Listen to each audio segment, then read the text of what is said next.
Welcome to the La Dolce Vita Show, a woman's guide to living a fearless and fabulous life.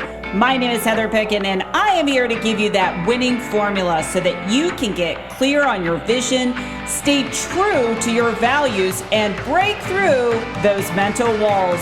Check out my free resources at heatherpicken.com. This podcast is brought to you by Fierce Femme Wine, a woman's wine that inspires dialogue for change. Visit fiercefemme.com. So let's get ready as we uncover the formula to your success in business, career, and fabulous life.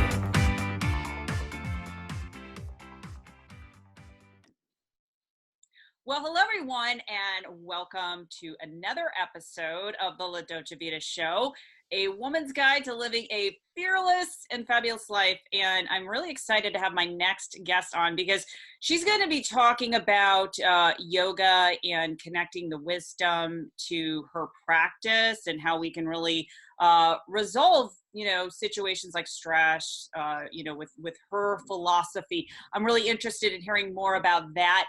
And let me share with you a little bit about my next guest, Kelly DiNardo.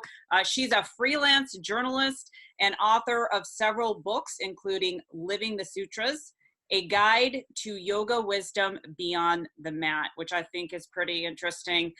She's also a producer, editor, and co-host of the Living It Up podcast and owner of Past Tense Yoga Studio in Washington, D.C., and she has written for the Oprah Magazine, Martha Stewart Living, Health, the New York Times, National Geographic Traveler, and others. So Kelly, thank you so much for being on the show. Thank you so much for having me. My pleasure. Now, I have in my show notes that you're going to be talking about how you found wisdom in the Yoga Sutras. Okay, so you're going to talk about how you kind of found some wisdom and guidance. Now, I'm going to be honest with you and everyone that's watching or listening. I really don't practice yoga. I've actually I tried it once in my life and I said, oh, I can't do this. But I've heard the benefits and I want to keep in mind. Maybe you'll change my mind by the end of the show. How does that sound? I think that sounds good. I bet you I can convince you. Ooh, I like that. I like that. You're a woman out, challenge. Challenge. And exactly. And so you talk about the 5 off the mat yoga practices. Now, before we go into that, there's always a story. There's always a story how, you got connected to yoga, like the inspiration. So I was wondering if you could briefly share the audience how you came into this practice, why this is so important to you. Yes, absolutely. So I was working at USA Today at the time and training for my first long distance run. And I had before that a very on again, off again yoga practice. And when I started training for this race, I became much more consistent in my practice. And like most people, I went to yoga to change something. In my case, I wanted looser hamstrings and to not be so tight all the time. But I stayed on all of the other reasons that people stay on the mat. And at the time, I don't think I could have articulated it. It was in the beginning, for a very long time, it was just a physical practice for me.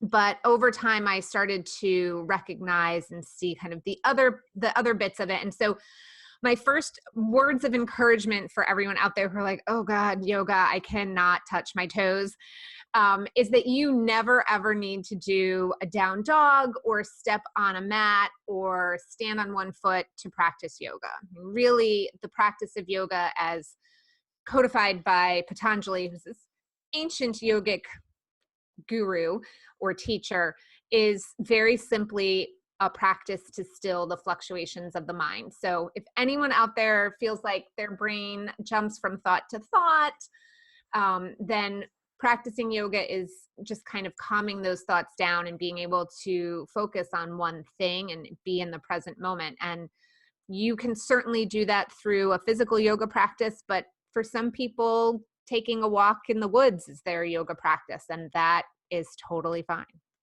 I love that. So it really is about the philosophy of yoga for calming your mind, Yes. aligning your body to the energy. So I would just say let's dive into it to talk about what those five off the mat yogic practices are. So you don't need a mat. You don't have to do the downward dog, which I appreciate. Yes. So let me just explain. So the way that the Yoga Sutras explain yoga is that there are 8 limbs or 8 practices. And one of them is the physical practice. So we'll just set that one aside and not put any pressure on anybody to do pigeon pose or down dog. Then the first two, and all of these practices are geared towards, like I said, calming the fluctuations of the mind.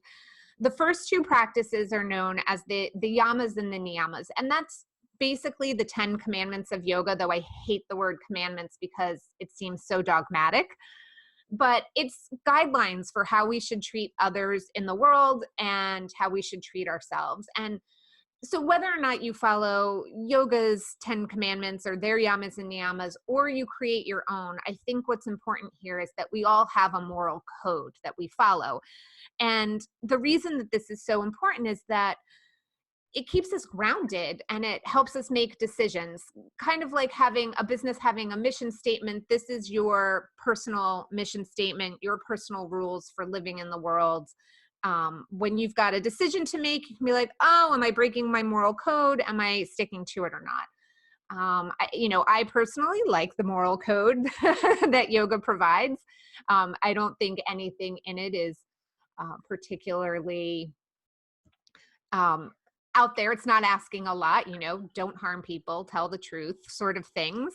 But I think really that we should think very clearly about the list of virtues and the guidelines that we want to live in the world. So that would be the first one. Awesome. So then our third limb in yoga is the physical part of the practice, because the idea in yoga is that you work outwards, slowly moving inward. So, I would say if you don't want to practice yoga, then finding something physical to do, some way to move your body, is probably not a bad suggestion. But my actual second kind of practice for off the mat living in yoga is not one of the limbs. But it's kind of encodified in different ways within yoga, and that is to develop a gratitude practice. So one of the things I think that happens a lot in life is many of us think, when I have this, or when I do this, or I achieve this, I lose 5 pounds, I get that promotion, whatever it is, that's when I'll be happy. And what yoga tells us is that, and science actually, is that the exact opposite is true. And we're more likely to reach our goals when we can be content in the present, when we can be fully grounded in the present. And I think one of the best ways to do that is to recognize the abundance that we do have in our life. And I think the best way to do that is with a pretty consistent and regular gratitude practice. Kind of crowds out any of the negativity. So that would be my second one. And then the third one is to cultivate contentment. So how can do in practice? Research indicates that our social connection is actually the #1 predictor of happiness. So I think really focusing on the people in our lives is another way to cultivate contentment and to really stay present in the moment.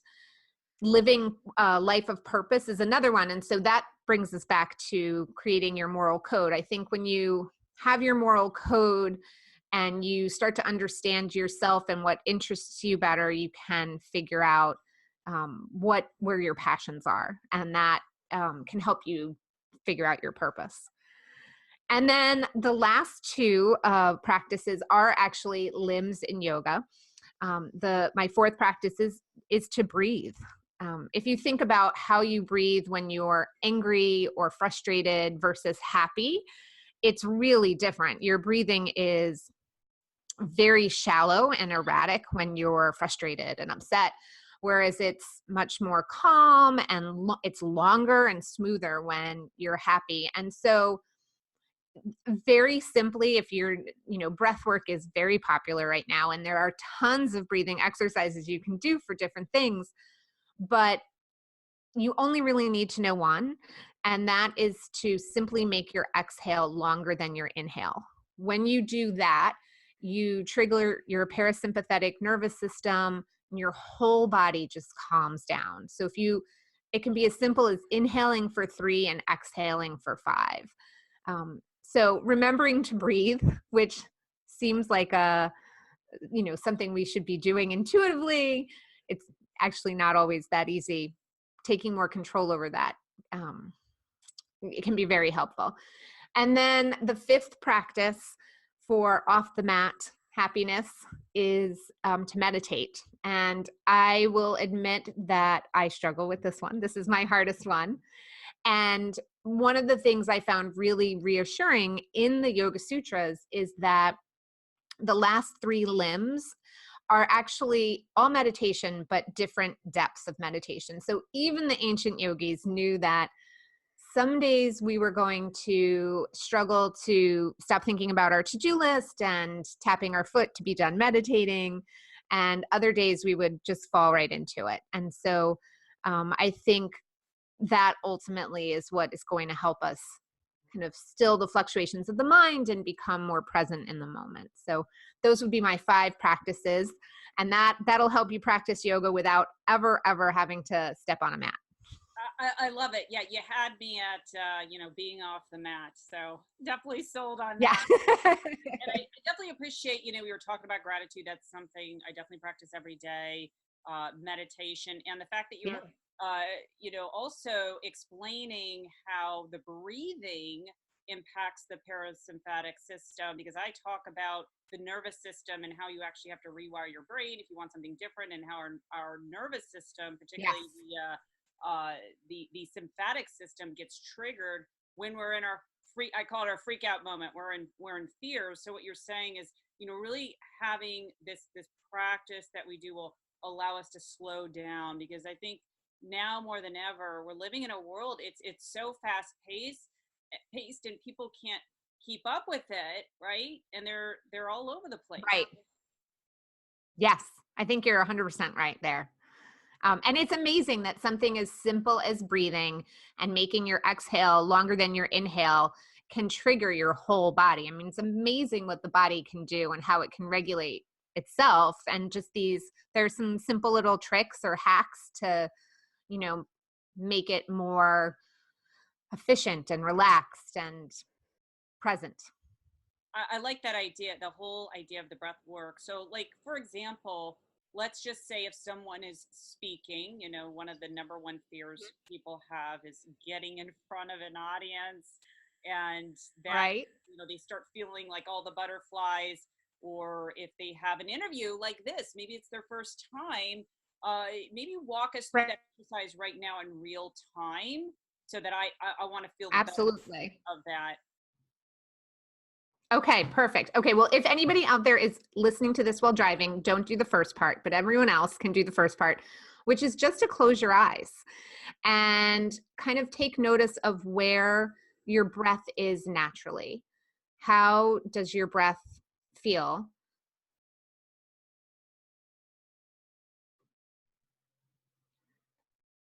And now that you've got a sense of where your breath is at, sit up nice and tall, or stand up nice and tall if you're moving around the kitchen and doing other things. And just stop and see how sitting up a little bit taller opens up the airways, opens up your breath, maybe helps make it a little bit deeper. And then take an inhale for 1, 2, 3. Exhale 4, 3, 2, 1. Inhale 1, 2, 3. Exhale 4, 3, 2, 1. Inhale 1, 2, 3. Exhale 4, 3, 2, 1. Inhale, 1, 2, 3. Exhale, 4, 3, 2, 1. And then just let your breathing come back to natural and open your eyes when you're ready, and just notice how you feel. If maybe it's a little bit less scattered and calmer. I love that. I was doing that exercise while you were walking people through it, and I did notice Yeah. how I felt, just calm and paying attention to my breath instead of focusing Yes. on anything else. So it's like it really allows you to be present. And so when you're doing that, let's just say in this situation where you're about to speak on stage or maybe do an interview like this, you're feeling a little nervous. Right. Would you recommend Right. going through that same sequence? Because I think you took us, a total of maybe 4 times? Yep, 4 or 5 times. And so what I would suggest is about 10 breaths is about a minute. So that's it. That's all it takes. So anywhere from 5 to 10 breaths, and you can do it before you're going into a big meeting at work, or before you're going into the grocery store on a Friday afternoon, which is going to be chaotic, or if your kid's giving you a hard time, you're giving a presentation, because all it does is calm the body down so that we can react from a more neutral place rather than this excited, anxious spot. I love it. I can also see where it would be useful right before like a sales call. I know I coach a lot of Yes, people on sales, and to me success always starts in your mind first. It's about connecting with yourself, absolutely. and I would find that this would be really, really impactful. Another situation, I think this would be important in let's just say if you have a fight in a relationship. I work with a lot of women. We work on their businesses, but all too often there will be issues in the relationship, and all of a sudden they just get so freaked out. They don't know how to manage their emotions or energy. But doing something like this would really be impactful because they're not focused on that situation. They're allowing their body to settle down. Absolutely. I think that's right. I think too, like, this is the first step in meditation, right? People think, oh, I'm trying to meditate and my thoughts are everywhere and I can't control my thoughts. You don't have to control your thoughts in meditation at all. The whole point is to watch your thoughts and to say, okay, my brain just went to this thing I have to do. Let me bring it back and focus on my breath, or focus on a mantra, or focus on a sound. It can be anything that helps you focus, but your breath is really portable. You take it with you everywhere. So you can use that to meditate on the subway, or to meditate before going into a meeting. And again, people, I think they've got to commit to an hour a day of meditation. 5 minutes will do it. 3 minutes will do it. So if that helps you calm down and start to focus, it'll also give you clarity. So you don't have to just do that breathing exercise before a stressful or anxiety ridden situation. You could, if you've got the 3 o'clock doldrums, maybe try that instead of a cup of coffee and see if it helps you focus. I love that. Not that I'd ever criticize anyone for coffee drinking. Yeah. I like coffee. Yeah, we don't mess with it. Exactly. No, I realize the benefit of these practices. Now, my question to you is, okay, you've got the strategies that you can do before a situation, or when you get up in the morning to kind of pre-pave your day. What do you recommend with these off the mat yogic practices, as far as you're in the thick of things, you're in a conflict? Obviously you can't say, okay, wait a minute, I gotta breathe. what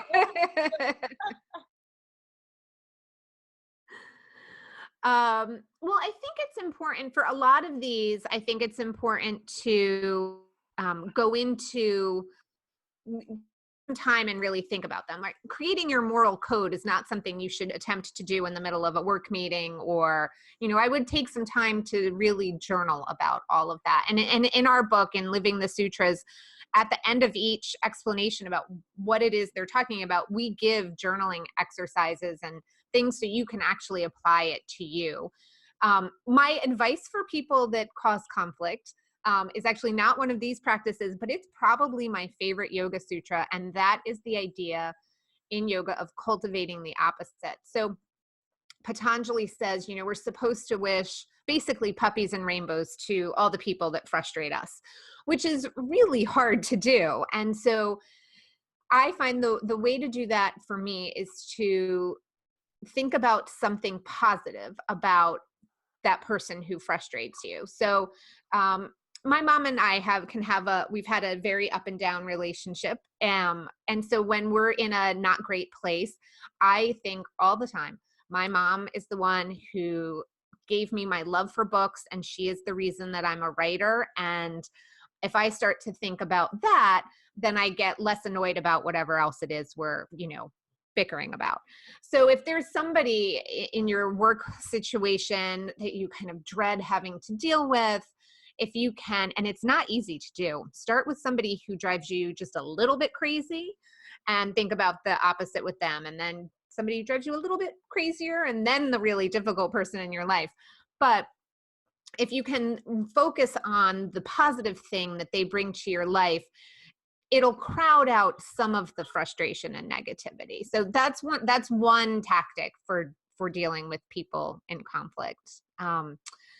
The other thing that I would say, and this is actually not my advice, this comes from a fantastic writer named Michelle Gielan, who wrote a book called Broadcasting Happiness. We had her on the first season of the Living It podcast, and she suggests going into every meeting with what she calls the power lead, and it is just starting things off positively. So when you say to somebody, how are you? The common response is, I'm so tired. I'm so busy, right? Whereas if you say, oh my God, I'm so great. I had this hilarious phone conversation with my bestie on the drive into work today. How are you doing? You are setting the tone for the meeting, for the day, for the entire encounter, and people are really likely to mimic that. So that's another way to kind of dissipate conflict too. So I love that. Very simple tips. I like the fact that, you're kind of sending people love or puppy dogs, or, I've got 2 chihuahuas here. I'm gonna throw some imaginary chihuahuas at you and shift that energy. Because, to me, it is really about shifting your energy on someone and letting go that person being in their ego, and realizing we are all connected, right? We are all connected on some bigger level consciously. And these people, these quote unquote challengers, whether they be your mother, father, your client, your boss, we all whoever, around those, right, in order to live fearlessly. Yes. Well, and I love what you just said, that, I think there are 2 really big lessons that I took from the Yoga Sutras. And the first is that there is this thread of, some people call it divinity or good or something, that runs through all of us, but we're connected to everything. And if you remember that, and if you think that, you're like, oh, that person who's really difficult, we're still connected in some way. I think that informs how you treat other people. And I think that eventually gets mirrored back to you. And the other thing that the other big lesson that I think can be really helpful is that everything changes. I mean, everything changes. So this difficult person will not always be difficult, or maybe not always be in your life. So just remember that no situation is permanent, and that can, I think, give people a lot of solace. I love it. I love it. Kelly, this has been very impactful, and the tools that you're sharing with us today are so simple, yet so powerful. Anyone can use them and break through those Thank you. Those limitations, And where can people learn more about your work, your books, and what you're up to? Absolutely. So my website is kellydinardo.com, and I'm on Instagram. Please message me. Happy to chat. And on Instagram, it's at @kellydinardo. I love that. And we will put that in the show notes, whoever you're watching or listening to this. You can contact Kelly. You can follow her, grab her book. Until next time, this is Heather Picken, and live fearlessly. Take care, everyone. Bye-bye. So if you like what you hear on this podcast, please rate, review, and subscribe. Interested in becoming a sponsor or learning more about leadership for women's performance using neuroscience or business coaching, contact support@heatherpicken.com. And don't forget to grab my latest book, The La Dolce Vita Formula, by going to fearlessandfabulousbook.com. That's fearlessandfabulousbook.com.